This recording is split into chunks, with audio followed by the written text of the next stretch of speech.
This is Mark again, Museum of Us. The second example I want to give of books is one that was written by our grandfather, James Patterson Crockett. He grew up in Missouri and came down to Texas, and our mother was his oldest daughter. He had another daughter and twin boys, but part of our relationship, we had a great relationship with grandmother, grandfather, our mother's father and mother. But what was really cool about Grandpa was that he was a writer. And so when we traveled, our dad worked for the FBI for a while, so we moved around 3 or 4 different places, and we didn't always get to live in Texas. We got to. We enjoyed living in Utah, California, Kansas. And when we were gone as little children, his grandchildren, it, I think, frustrated him in probably a great grandfatherly way that he couldn't be around his grandchildren all the time. We did go back every Christmas. We would come back to Huntsville, Texas, where he and his wife lived, where our mother was born and raised as a girl. And so Grandpa was like, he just wanted to tell us stories. So it turns out he would write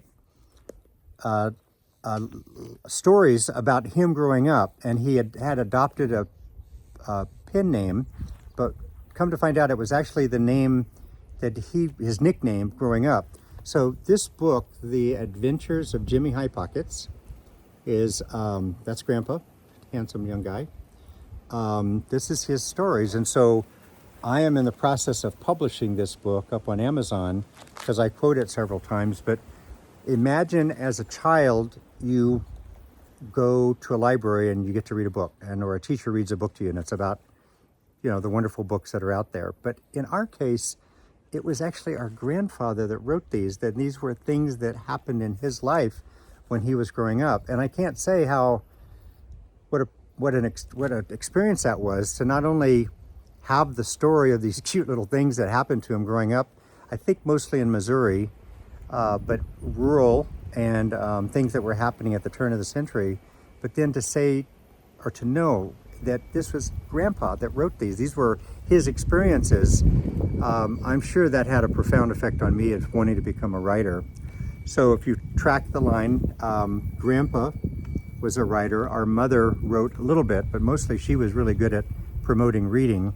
And then I can remember when I was 13 or 14 years old, I don't know, in part because of Grandpa's writing or whatever, I just decided I wanted to be a writer. And I have pursued that dream ever since, with little bird walks in between. I haven't always just written, I've been other things. But point is that this book and the effect that it had on me, and I think my siblings, was really, really special because Grandpa had taken the time to write down his stories, put them in he'd send them to us every month, and Mom would read them to us, and it was just like having Grandpa there with us.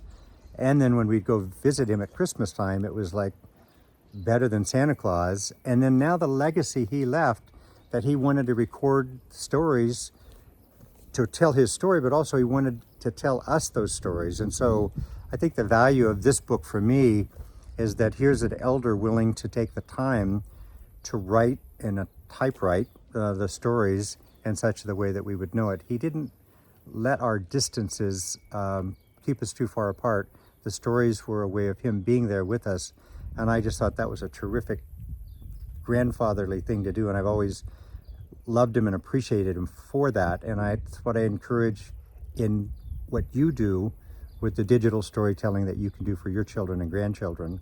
But for me, it was Jimmy Highpockets. And by the time this video is up on the internet, on YouTube, I'm pretty sure that this book will be available at Amazon if you want to see what our grandfather did when he was growing up as Jimmy Highpockets.